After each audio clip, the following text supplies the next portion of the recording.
Oi, eu sou o Marcos e a gente vai para mais um vídeo sobre vestibular. Dessa vez é Unicamp. Bora! Pessoal, sobre o vestibular da Unicamp também não tem segredo, né? Ele segue muitos padrões que a gente já viu. Eu preparei 3 exercícios dessa vez que a gente vai fazer uma correção aqui com temas bastante comuns nos vestibulares anteriores da Unicamp. Eu peguei um de 2015, um de 2016 e um de 2017. E eu quero que conforme a gente vá fazendo os exercícios, você dê uma olhada e veja o que eles têm em comum. Eu quero que vocês prestem bastante atenção, hein? Comenta aqui embaixo quando você percebeu que esses exercícios têm em comum.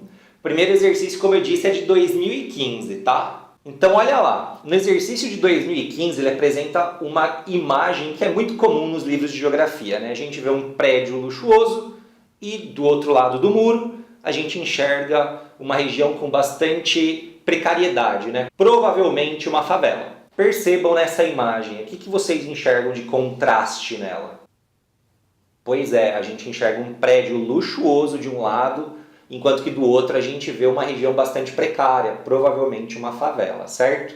Esse exercício, como é bastante comum na Unicamp, ele dá pra gente um tema atual referente à sociedade brasileira. Então é bastante comum o vestibular da Unicamp cobrar da gente um conceito dentro do exercício. Ele pode apresentar, por exemplo, uma imagem, como é o caso desse exercício. Ele pode mostrar uma notícia de jornal, enfim. E a gente tem que caracterizar qual é esse tema que está sendo abordado. E é o que a gente vê nesse exercício, ok? Vamos ler aqui os enunciados para a gente começar a descartar e relembrar alguns conceitozinhos, beleza? A letra A, ela fala o seguinte: a organização do espaço geográfico nas metrópoles brasileiras caracteriza-se na atualidade pela tendência à homogeneização das formas de habitar em função da existência de políticas urbanas e sociais exitosas. A gente não vê êxito nas políticas urbanas e nem nas políticas sociais. A gente não vê uma homogeneização. O que a gente vê aqui é uma heterogeneidade bastante grande, né? Diferentes tipos de construções. Então essa está totalmente errada. Letra B. Os moradores do condomínio fechado e os moradores da favela compartilham áreas comuns de lazer, fato que expressa o enfraquecimento dos conflitos entre as diferentes classes sociais da metrópole. Essa ideia é totalmente errada. Primeiro, existe o conflito de classe. Segundo, eles não dividem as mesmas áreas, eles não têm áreas em comum. O condomínio ele tem a sua própria área de lazer, enquanto que o morador das áreas mais pobres ele vai ter que frequentar espaços públicos de verdade. Letra C. A concentração de riqueza permite a uma pequena parcela da sociedade viver em condomínios fechados de alto padrão, que, fortificados por aparatos de segurança, aprofundam a fragmentação do espaço urbano. Parece que é correta, né? A gente vê uma fragmentação do espaço urbano. Aliás, urbanização e metropolização é um tema bastante comum na Unicamp, viu? Vale a pena a gente retomar esses conceitos. Então vamos ver a letra D. A favela é um espaço monofuncional, exclusivamente residencial, desprovido de serviços urbanos básicos como energia elétrica, água, saneamento, limpeza e, portanto, equilibradamente coeso à malha urbana. Não necessariamente ele é coeso à malha urbana, certo? E muito menos ele é monofuncional. Tá? A gente pode descartar isso, porque o espaço da favela ele tem comércio dentro da favela.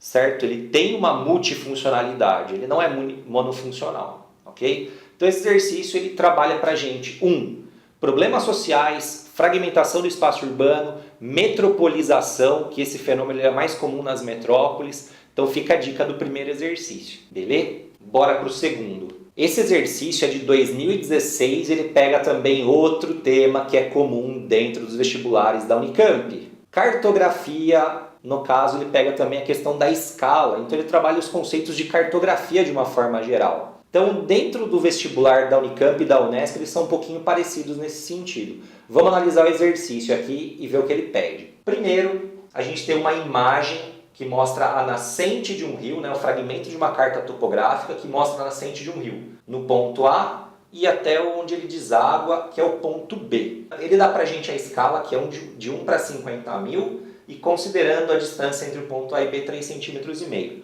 O exercício já deu escala. Vamos fazer a escala, certo? A gente deve lembrar que todos os dados dentro da escala são em centímetros. Então, 1 para 50 mil significa que 1 centímetro no mapa equivalem a 50 mil centímetros na realidade. E aquela transformaçãozinha de centímetro para quilômetro, a gente corta 5 zeros. Então, 1 centímetro no mapa equivale a meio quilômetro ou 500 metros. Se são 3 centímetros e meio, a gente tem uma distância de 1.750 metros do ponto A até o ponto B. Já começa por aí. Segunda coisa que a gente analisa nessa carta topográfica: onde é mais alto, onde é mais baixo, onde eu tenho mais declividade, onde eu tenho menos declividade. De acordo com o que a gente vê aqui nesse exercício, o ponto A ele é nascente porque ele está em áreas mais elevadas. Ele nasce perto da linha de 400 metros, enquanto o ponto B está próximo à linha de 300 metros. Então o rio ele sai do ponto A mais alto e vai do ponto B para a parte mais baixa. Outra coisa, dentro desse ambiente aí a gente enxerga áreas de declividade mais intensa e áreas de declividade menos intensa. Partindo do ponto A para o ponto B, a margem esquerda desse rio ele tem mais declividades. A gente observa que as linhas elas estão muito próximas dentro da margem esquerda. A outra coisa que eu esqueci, ele mostra pra gente o norte. O norte ele é em direção ao ponto A, certo? Está bem no canto direito ali, beleza? Outra coisa, então ele corre de noroeste para sudeste. Vocês vão acompanhar na imagem melhor. E a partir dessas informações que a gente conseguiu fazer a análise bastante rapidinho, a gente tem que resolver o exercício das informações corretas. Vamos lá? Letra A. O rio corre em direção sudeste? Corre. Sendo a sua margem esquerda a de maior declividade? Está correto também. Apresenta um comprimento total de 17.500 metros? Não, a escala está incorreta, pessoal. Letra B. O rio corre em direção sudoeste? Sim. Sendo a margem direita a de maior declividade? Não. Então já está errada a letra B. Letra C. O rio corre em direção sudeste? Corre em direção sudeste. Sendo sua margem esquerda de maior declividade? Também está correto. Apresenta comprimento total de 1.750 metros. Essa é a correta, a letra C. Então ele dá para a gente a escala correta, né? A distância correta dos dois pontos, onde nós temos a maior declividade e a direção do percurso, o sentido do percurso. Ok? Vamos ver porque a D está incorreta. O rio corre na direção sudoeste. Está errado. Aliás, fazendo um pequeno acerto aqui, né? Na letra B eu falei que ele corre para sudeste. Ele corre para sudoeste. A letra B está errado também porque ele corre no sentido errado. Ok? Desculpa pelo vacilo. Então a letra D está errado porque ele fala o sentido errado de escoamento do rio. A margem esquerda tem declividade maior, está correto. Porém a escala também ela apresenta uma escala errada. Não é de 175 metros. Então é um exercício também que a gente deve refazer. Vale a pena a gente dar uma revisada nesses conceitos de cartografia. Tá bom? Ipsometria, batimetria. Vamos lá, o último exercício é de 2007, ele trabalha, novamente, como a gente sempre faz, um conceito que é muito comum dentro do vestibular da Unicamp, que são conceitos demográficos ou populacionais. Nesse caso, a gente está pegando o Brasil, né? Então, nós temos uma tabela aí, vamos acompanhar a tabela, que ela mostra para a gente a distribuição da população pelas regiões brasileiras. Então, ele dá para a gente o avanço das regiões brasileiras, né, de 1950 até 2010, e a gente vai perceber quais regiões tiveram aumento populacional e quais tiveram uma redução. Então vamos lá. Centro-Oeste. Percebam que sempre houve um aumento, né? 3, 3,8, 4,9, 5,8, 6,4, 6,9 e 7,4%.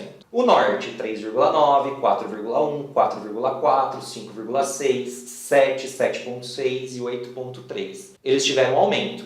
Vamos tentar recapitular por que houve esse aumento dentro dessas duas regiõezinhas do Brasil. Até os anos 50, o Brasil ele era pouco povoado nessa região. Houveram contínuos programas de incentivo à migração para essa região. Certo? Incentivo esse que fez a população crescer, né? Fez haver uma desconcentração, vamos dizer assim, da população daqueles antigos centros, né? Nordeste, Sudeste e Sul, indo em direção ao Centro-Oeste e ao Norte do Brasil. Isso foi motivado pela agricultura, pela tentativa de industrialização, ok? Enfim, então a gente consegue analisar aí que essas duas regiões tiveram aumentos, enquanto as outras áreas, vamos ver aqui. Sul, 15,1, 16,8, 17,7%. Aumentou. Daí nos anos 80 começou a ter uma regressão. 16, 15,1, 14,8, 14,4. Nordeste, 34,6, caiu 31,6, 30,3, 29,2, 28,8, 28,1, 27,8. O Nordeste ele caiu muito também por causa da decadência econômica que o Nordeste passou a ter, né? Ele foi de colônia, ou região mais desenvolvida da colônia, a uma das regiões que apresentam os piores problemas sociais. Então isso daí motivou muitas pessoas a saírem do Nordeste e irem não só para o Norte, Centro-Oeste, mas também para o Sul e Sudeste. Então é por isso que a gente vê quedas no Nordeste, tá? Sudeste, 43,4, 43,7, 42,7, 43,4, fica oscilando aí, né? 42,7, 42,6, 42,1. Houveram quedas. Ele pede com base nos dados para que a gente assinale a alternativa correta. Vamos analisar, como sempre, ali quais são essas alternativas. A. As regiões Norte e Centro-Oeste foram as únicas com acréscimos contínuos na participação regional desde 50? Sim. Fenômeno associado aos fluxos migratórios nacionais incentivados por políticas do governo de ocupação do território. Essa é a correta, é a letra A. Vamos ver por que as outras estão erradas. B. A região Nordeste foi a única que apresentou redução contínua de participação regional. Fenômeno associado às grandes secas no sertão, responsáveis pela migração da população para outras regiões do país ao longo de todo o século XX. Não só as secas motivaram, a gente viu que também houveram períodos de decréscimo econômico, né, de decadência econômica, que incentivaram as pessoas a saírem dessa região. Letra C. A região Sudeste tem maior participação regional na população do país. Tem, ainda tem. Apresentando redução a partir de 91. Não é a partir de 91 a redução. Letra D. A região Sul apresentou acréscimo de participação regional até 91. Não, né? Ele apresentou um acréscimo até a década de 70. Então percebam que são exercícios simples também. A gente fazendo uma bela análise de mapa, tabela, gráfico e, claro, a nossa leitura de informações, a gente consegue sim retirar e extrair o melhor que a gente conhece sobre a geografia, tornando assim mais fácil para a gente definir uma questão dentro dos vestibulares. Certo? Pessoal, essa é a minha dica para vocês e desejo do fundo do meu coração, como sempre, uma ótima prova para vocês, que a Unicamp receba vocês muito bem e que vocês sejam muito felizes dentro desse vestibular. Não se esqueçam de deixar o joinha, de se inscrever no canal para você não perder o próximo vídeo, que vai ser sobre a USP, certo? A FUDEST está aí dia 26, então fiquem atentos. Compartilha, comenta este vídeo para decidir quais temas a gente vai trabalhar. Não me esqueci, né? Foram pedidos alguns temas e eu vou deixar específico para a USP isso daí, ok? Então muito obrigado, deem feedback para mim também, não se esqueçam disso. Pessoal, até mais então. Terça-feira ou quarta-feira vai ter o vídeo sobre a USP. Aquele abraço para vocês. Tchau!